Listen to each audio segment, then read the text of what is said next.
एका गावामध्ये हत्ती येतोय आणि हत्तीला बघण्यासाठी भरपूर गावातली मुलं माणसं सगळे बघायला लागतात. काय त्या हत्तीची चाल एकदम राजासारखा चालायला लागतोय आणि सर्वजण जे आहेत त्या हत्तीकडे पाहत असतात.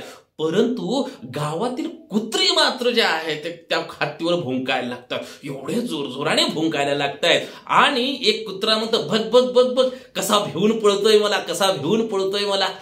काय कुत्रे भुंकायला लागतात हत्तीला, परंतु हत्ती का त्यांच्याकडे लक्ष देतो का? नाहीये. हत्ती त्यांच्याकडे किंचितही लक्ष देत नाही. म्हण आहे ना, हत्ती चलता है कुत्ता भोंकता है, भोंकने दो उसे.